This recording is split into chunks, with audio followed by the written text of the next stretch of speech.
Welcome to CoreLogic's housing market update for September 2022, brought to you by onthehouse.com.au. The housing downturn accelerated through August as falling values became more widespread, taking CoreLogic's National Home Value Index into a fourth consecutive month of decline. The national index was down 1.6% over the month, which was the largest month-on-month decline since 1983.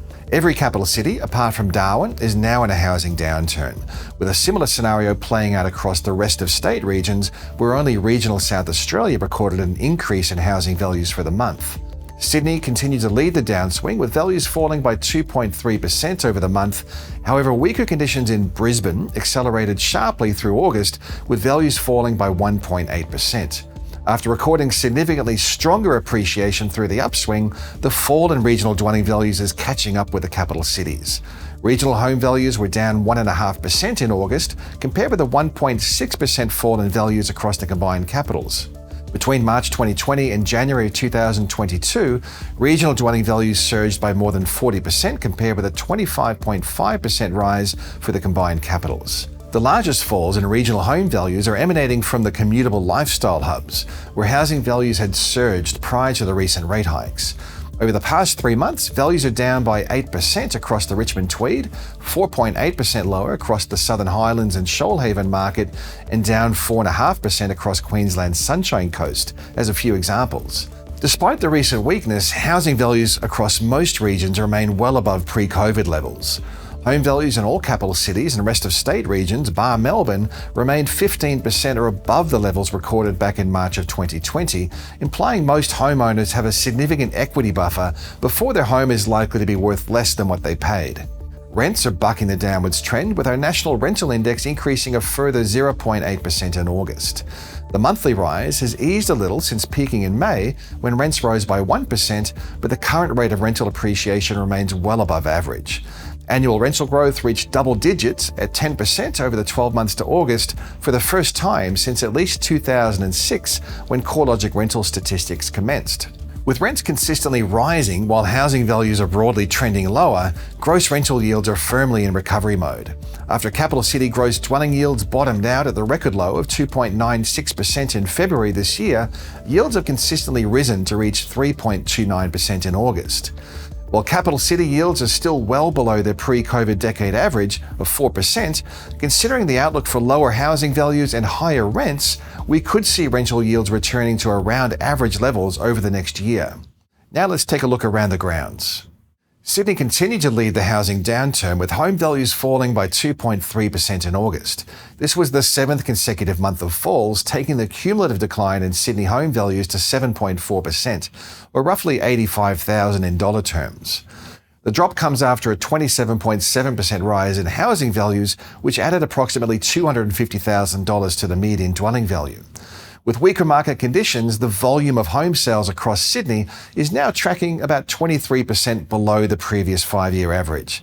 With less demand, advertised stock levels have also risen to be above average levels, tracking 8.8% above the 5-year average at the end of August.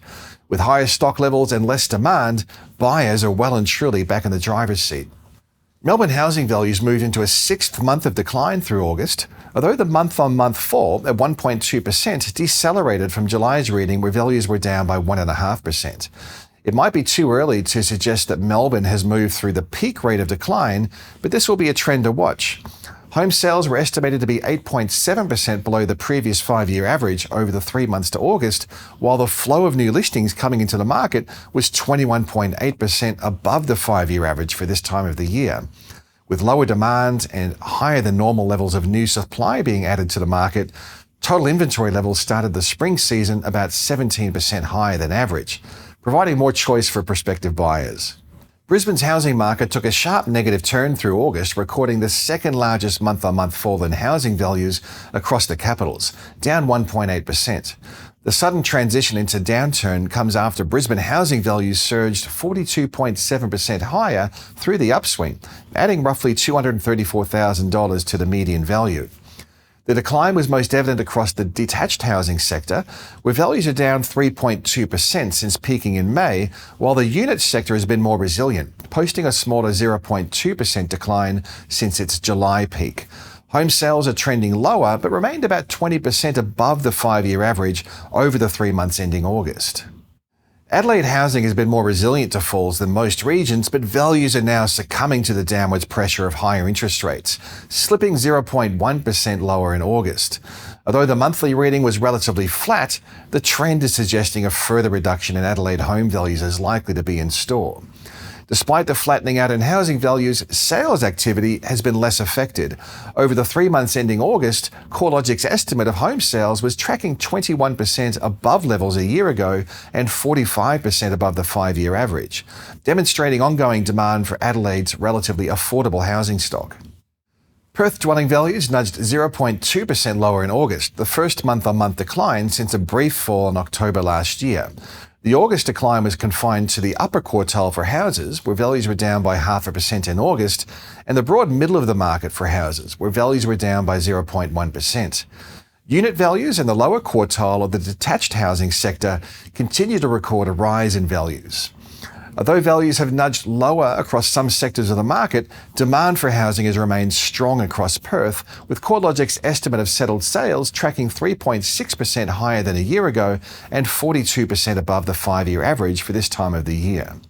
Hobart dwelling values were down again in August, following a decline in values over 3 of the past 4 months. Since peaking in May, values are down by 3.3%, taking roughly $25,000 off the median value to date. The unit market has shown a weaker trajectory relative to houses, with unit values down 4.5% compared with a 3.4% drop in house values.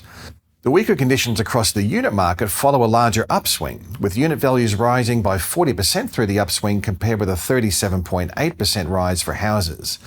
Demand across Hobart has eased, with home sales over the 3 months ending August estimated to be 1.2% lower than a year ago and 15.2% below the 5-year average.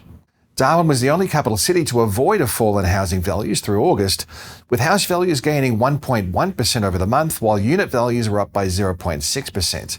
Housing values have jumped 31% higher through the cycle to date, but despite such growth, the market remains 10.1% below the 2014 peak in values, a stark reminder of the long-running downturn between 2014 and 2020. At 6.2%, gross rental yields remain by far the highest of any capital city, a factor that, together with relatively low housing prices, could start to attract more investment demand.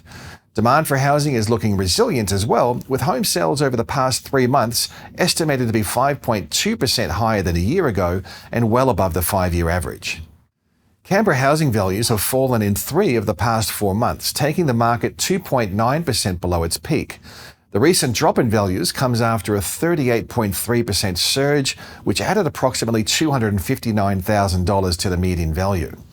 As conditions ease, we're also seeing a slowdown in home sales, with estimates for the 3 months ending August down 19% on the same time last year.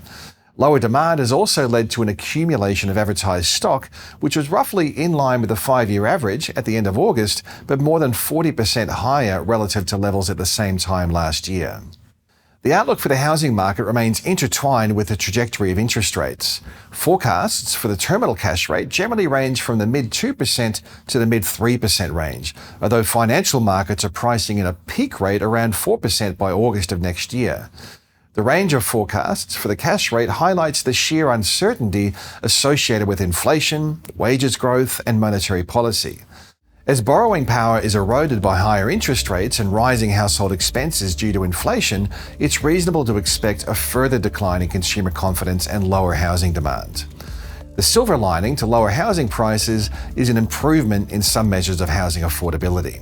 The time needed to save a 20% deposit is trending lower for the first time in almost 2 years across the capital cities, while the dwelling value to income ratio has also started to reduce.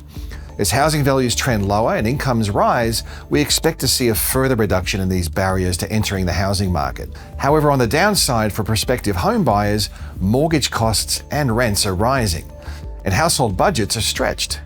The portion of annual household income required to service a new mortgage nationally increased to 44% in June, up from 40.4% over the March 2022 quarter, offsetting some of the improvements in other measures of housing affordability. The wash-up is that lower housing prices and higher incomes should make home ownership more achievable for non-homeowners, but headwinds remain in being able to save for a deposit and demonstrate the ability to service a loan amid such a high cost of living. With spring upon us, advertised stock levels are expected to rise. Inventory was already higher than average across Sydney, Melbourne and Hobart at the end of winter, and although the flow of new listings may not be as high as previous years, we could see advertised supply accumulating through spring due to a lack of housing demand. Amid higher advertised stock levels, vendors will be competing across a larger pool of available supply for fewer buyers. While this is positive news for buyers, sellers will need to be realistic in their pricing expectations and ensure they have a quality marketing campaign in place. With labour markets so tight, demonstrated by a 3.4% unemployment rate in July and some momentum gathering in income growth, we are not likely to see a material increase in the number of distressed listings or forced sales despite the higher interest rate environment. While labour markets could loosen to some extent under a contractionary interest rate setting, a substantial rise in unemployment or underemployment seems an unlikely outcome. The risk of housing stress is further minimised by serviceability buffers applied to borrowers as part of the loan approval assessment. As a closing remark, the context of the recent upswing is important to remember as the market navigates a downturn. Although housing values are on track to record a significant drop, the risk of widespread negative equity remains low, considering the substantial rise in housing values between September 2020 and April 2022. Nationally, home values rose by 28.6%, so even a 20% decline in housing values would result in housing values remaining above their pre-COVID levels. No doubt, we will continue to see a great deal of interest in housing trends as we move through spring. You can stay in touch with all our research at CoreLogic.com.au.